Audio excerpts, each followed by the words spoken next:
from a sustainability perspective, for sure, you need people where we're going to draw talent from, people that have business experience and can build new business models, new ways of thinking, because the way we capture value from our sector in the future is likely going to change. You need clear understanding of manufacturing operations and how we make what we make, because if you're going to help transform it, you have to be grounded in understanding of what we are. Hi, I'm Will Krents, a principal in Heidrick Struggles Boston office and a member of the Global Industrial Practice. Today, I'm thrilled to be joined by Dr. Bob Maughon.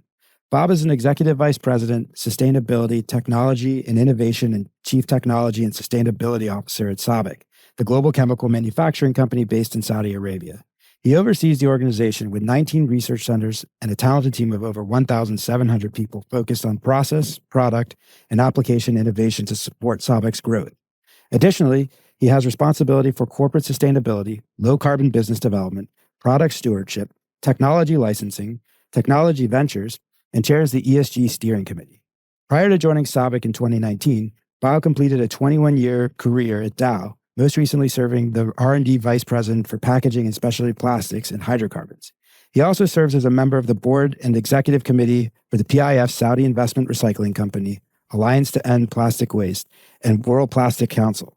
In addition, he serves on the University of Michigan Engineering Leadership Advisory Board, American Chemical Society Sustainable Development Advisory Council, American Chemical Society CTO Roundtable, World Business Council for Sustainable Development, Global Impact Coalition CEO Advisory Board, and Value Balancing Alliance Steering Committee. Bob, welcome and thank you so much for joining us today. Will, really a pleasure to be here. Thanks for the invite. Oh, it's our absolute pleasure. So thrilled you could join us. So why don't we go ahead and get started here? You joined SABIC in early 2019. How have you seen the company and the greater chemicals industry evolve over the last 5 years, particularly in regard to sustainability and digital transformation? Yeah, I would say, first off, I think that was a drive for me taking the role at SABIC. I had a great career with a great company at Dow Chemical for about 21 years. The last 5 of that, I've been very focused on plastics, innovation, process, product, application, engineering for plastics. But clearly the sustainability pressure was entering the plastic space. And so a lot of our work was aimed at sustainability-driven solutions. And when SABIC came with an opportunity to join, not just as the CTO to drive technology for SABIC, but also sustainability, it provided an immense opportunity. The challenges for the sector, if you think about big issues for the chemical industry, how are we going to decarbonize our assets? How do we develop more circular solutions and more, recycled content in our plastic production? How do we deal with end of life for the materials that we use? How do we deal with the evolving regulatory frameworks around product safety and disclosure, for example, REACH and other areas, and the expansion that's happening on product safety as well? There are immense challenges. These are not just disruptive in terms of regulatory positioning, but in terms of how we make what we make. And so it's been a profound disruption to your question for the sector. I think it's had a huge impact on thinking about new business models, thinking about how we redesign our assets and how we design plants for the future. So whether it's enhancing supply chain and operations, whether it's driving engagement with customers, whether it's improving the operations in our plants, and those digital tools are inherently connected to the sustainability push. How you're going to get energy efficiency, how you're going to drive better operations, lower carbon emissions, all of that's tied to leveraging enhanced tools there. The rise in digitalization has been, of course, very rapid, leveraging machine learning and AI and other tools. But it's intimately connected to just driving what we've always tried to do, which is drive efficiency and improvement in operations. But this gives us another lever, another set of tools to do that. When you think about your firm in particular at SABIC, I'd love to get your perspective on what you see as the biggest achievements in sustainability and digital transformation since you've joined. And what are you really prioritizing right now? Yeah. It's an interesting question because a lot of times I think there's a perception around the Middle East and the fact that it's dependent on petroleum as a key part of its economy. Why would there be a focus on sustainability? What does sustainability mean for the sector? What does it mean for companies in the Middle East? It's interesting if you go back in the history of SABIC. SABIC was formed as a result of the oil exploration in the kingdom and needing to monetize and address the gas that was being produced. If you look at where we're focused today, it's really on a few key pillars. One is energy efficiency. So even before significant pressures around decarbonization, there was a clear drive within the kingdom to become more energy efficient. We actually are now regulated in that space by the government of Saudi Arabia. We have benchmarks that we have to perform against. We have to deliver on cycles of improvement versus these benchmarks. And actually, we're penalized if we don't deliver on the energy efficiency towards first quartile performance of the assets that we operate. And that feeds directly into decarbonization. And clearly, that's a thing that's affecting the whole industry. We have a significant exposure on scope 1, 2, and 3 emissions because of what we produce. And one thing that's often missed for the chemical sector, I think this topic of decarbonization becomes very complex for many folks, but in reality, it's pretty simple for our sector. Over 80% of our emissions come from heat. Yep. And so we need to find better ways to deliver heat to our operations to drive the chemical reactions that we deliver. And so if you think about things that I'm really proud of, we've driven a significant improvement in our energy efficiency and our assets meeting the targets that have been laid out from a regulatory framework standpoint. We've laid out a carbon neutrality roadmap to 2050, aligned that with our board and presented that externally. And we've been on not just laying out a roadmap, but actually executing against that. We have a target to deliver 20% reduction by 2030, and we're well on our way and over halfway there at this stage. So over 12% reduction since our baseline of 2018. So I'm really proud of that. I mentioned that we need to replace heat with low carbon sources. There are really three ways for us to do that. One is using hydrogen as a fuel in our assets. One is electrification directly of our furnaces, especially the olefin crackers, which are one of our largest emitters. And lastly, it's where you have to do in carbon capture. We've committed as a company to deliver all three of those at scale and full operation by 2030, so that from 2030 to 2050, we can roll out the best solutions to fit the geography of our assets, because we'll need all three of those, but we've committed to have those at scale. Those are actually approved capital projects that are moving through the gating process now. And one of those, think about where I'm really proud, is electrification of our furnaces. That process will deliver over 90% reduction of our carbon emissions. And so I think things like that, taking risk is what I'm proud of, investing in innovation, being committed, being willing to lead and demonstrate the technologies that are necessary for the future. But at the same time, doing it in a responsible way where we recognize that we need to drive economics and value for our shareholders at the same time. That makes a lot of sense. I'd really be curious to understand, as you think about how you're building the team you'll need, what are your focuses to really deliver on these goals? Absolutely. It's interesting because when I came in, I had the responsibility of both the CTO and CSO role, but, sustainability has been and still is an evolving space. So we laid out a core team at that time that was responsible for our sustainability policy and advocacy and our key investments in driving the recommendations to the business on what we needed and drove product stewardship. But over time, the need to address carbon neutrality, the need to address circularity arose. The need to address ESG reporting standards arose, and we actually just completed last year a new operating model project with our ex-com, the CEO, which included how do we want to structure the sustainability organization for the future. And I'm really proud of that because we put a lot of work into what are the skills needed. And as you highlighted, it's a very diverse set of skills. So if you think about that team, I have an organization focused on product stewardship, which is, I think, more traditional set of skills around product safety, where you need strong analytical, policy, advocacy skills, regulatory understanding. We have a team focused on clear sustainability policy and advocacy, which is really critical for our businesses to help guide them on what's happening and how do we address the standards that are coming. We have an ESG reporting organization that's very clear on delivering a roadmap of how do we address more transparency and improve our performance across ESG standards. We have a technology-based team that really focuses on sustainable operations. So it's focused on life cycle assessments and how you deliver the data to make sure you know the footprints of your products.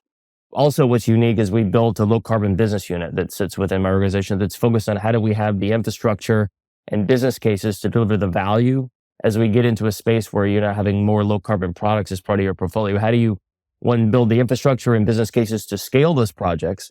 But then at the same time, how do you make sure you capture the value in the market with partners? So that's a critical piece. And then we have a team focused on delivering the carbon neutrality roadmaps within our affiliates, within our assets. And so you need people that have manufacturing expertise. You need people that have technology expertise.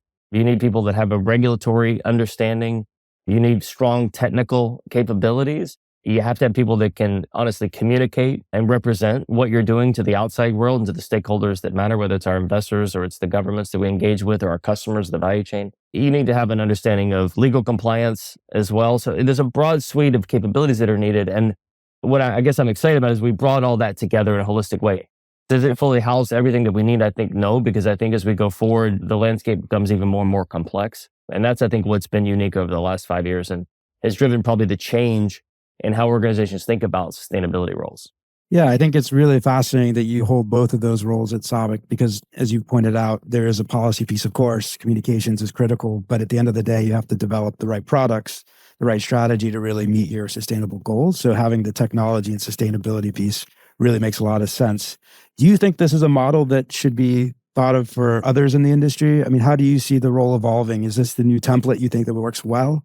My personal belief is I think it is a good template. And I think there are different templates. And, from my view, if you just think of examples where there's been a move towards this model, I think you're seeing clear examples of large players in the sector having this example. I'd even highlight my previous company, Dow, who I think has also had great performance in this space. The current CSO for Dow was one of my peers in R&D at Dow before. So I think, coming with a technical mindset. So I think you see more and more of it. It doesn't mean different models won't work and don't work very well. I think what's essential is that the culture of the company is accepting the new direction of where it's headed, and that you have to be building projects and executing new ways of doing the work and the way you make your products. And so you need to have the skill set within the organization to recognize what's different and how do you deliver that. I think technology roles are a great way to build that in because we're used to trying to execute on new processes, new products, new applications. And so I think that's why it works exceptionally well. I mean, one benefit you get is now I can look at the R&D pipeline and I can be very clear on how do I prioritize that pipeline to deliver the sustainability impact in the most substantial way. And in fact, I'm accountable for doing that. Again, I think lots of models work, but I think roles where the skill set and expertise is in execution, whether it's business, manufacturing, or technology, I think help because I think they can drive that action and convince others in the XCOM or leadership teams of what's needed to achieve it. Because I think when the role is too much of an advisory role in leadership teams, where you're having through influence to try to get all of the stakeholders to buy into making a change, it can be very difficult. And you'll find this frustration, I think, with a lot of CSOs. Mm-hmm. When you have the ability to have an execution arm within your organization that can deliver the solutions, I think it brings credibility and you're in a better position to guide the executive teams and the CEO towards the right sets of solutions. To me, that's, I think, why it works. No, that's a great point. And obviously you bring a tremendous amount of skill and experience to the role. As you look out into the future and you think about what you're doing today, are there new skills or capabilities that you're developing or that you're looking for as you build out your team? You think about the skills I highlight for the organization. I think in terms of dealing with the challenges that we're facing from a product and process and footprint standpoint, I think we covered the skills and I think we have them. When you think about ESG reporting more broadly and you go beyond the environmental reporting to social and governance reporting and the evolution that's happening there, for one, it's for me been an excellent opportunity to learn and for us to build our capabilities there. I think it's also been great to be able to drive the transformation within SABIC in terms of transparency on all three of those factors. And just on that point, I'm excited because we will deliver our first integrated report this year. And I think that's a big step for us to bring our sustainability reporting and financial reporting, not just combined together, but to demonstrate the integrated thinking around how those things are connected in our story. But I think those skill sets are evolving in terms of what do you need to understand from a policy, from a human resources capability, from a external collaboration. I think there are a number of avenues that are from a legal perspective and compliance. Those things are extremely accelerating, right? In terms of what's being expected. And I think you're going to have to make sure that you have either within your organization and sustainability or through partnerships with your peers across the other organizations, you need to drive that. And you need to have a company culture, which I think is the biggest thing that recognizes that there's a change in how we have to report out to our stakeholders and our shareholders. And that means a different level of collaboration and transparency in areas that we didn't have before. And so I think to me, that's the biggest change. It's not new skills, it's new information we have to process, but the ability to work across finance, across technology, across manufacturing, human resources, and the business. It's one thing to drive profitability. And I think we have in the industry an exceptional capability of knowing how to manage through cycles and deliver profitability working together. But when you have to balance that profitability with a different set of decisions and prioritization that customers in the value chain have and governments may have about your products, that's a whole different level of incentives, of drivers, of priorities that you have to bring not just the sustainability organization up to par on, but you have to bring the whole executive leadership team. Sure. And that's a great point. And you've got a lot of stakeholders you're working with. You obviously, in addition to your day job, have a number of different roles in a non-executive director capacity. So I'd be curious, if you think about your experience both as a chief technology officer and chief sustainability officer at SABIC, how have those added perspectives and insights been applicable to your non-executive director roles? For example, the work you're doing at the University of Michigan Engineering Leadership Advisory Board or the Aspen Tech Executive Advisory Board. Would love to get your perspective as an advisor, how you think about it. Yeah, I think they've been very helpful, actually. I mean, I think about University of Michigan. I mean, for one, it's a great learning opportunity, right? To go into a division, because it's one of the largest engineering divisions in the US, and understand how it works and how they make decisions and how they prioritize investment across all the disciplines of engineering. But if you think about what I can bring in, I think that's the message that, one of the things that we have to bring in is like, what are the research programs that University of Michigan should be supporting and taking a risk in? What are the industry transformations that we have to prepare that workforce for? And University of Michigan is a great one where you have strong legal and medical and engineering and technology and policy capabilities, but they need to work together in a different way. And I think they recognize that. So I enjoy these kind of experiences with these companies because you get to really, one, from your peers, understand how they're working and how to get benefit from the interaction, but you also get to guide these companies on where their products need to be for the future. It's terrific. So one final question as we bring the conversation to a close. We touched on this a little bit already, but looking ahead, what skills and experiences do you believe will be most important for the next generation of sustainability leaders in the chemical industry? I would just put it a bit more broadly. I think if you're going to be in technology or sustainability roles, and I think it's relevant to both, I think if you're going to be in technology, you need to have an understanding of the sustainability impact of the processes and products that you're making, and you need to make sure that sustainability principles are built into the design of your solution. And that's a level of thinking that is different than in the past, where in the past it would have been, how do I get more efficiency, more cost out, more profitability, more margin, for example. I think those things have to be integrated with these other principles. And I think from a sustainability perspective, for sure, you need people, and where we're going to draw talent from, people that have business experience and can build new business models, new ways of thinking, because the way we capture value from our sector in the future is likely going to change. You need clear understanding of manufacturing operations and how we make what we make, because if you're going to help transform it, you have to be grounded in understanding of what we are. You need to have, again, whether you have technology experience or whether you understand the technology hurdles and are willing to listen to the boundary conditions from the technology organization. And they require an understanding of the policy so that you know what you deliver is going to meet the needs of the regions you're serving. So fundamental change, leaders really have to evolve their broader skill sets. And it's not just in technology and sustainability. I think all business leaders and manufacturing leaders, finance, human research, all the groups really have to evolve what they look for in candidates as we go forward. Great. Well, listen, Bob, really appreciate your time today. Thank you so much for joining us and hope to hear from you again soon. Excellent. Thanks, Will. Really enjoyed it.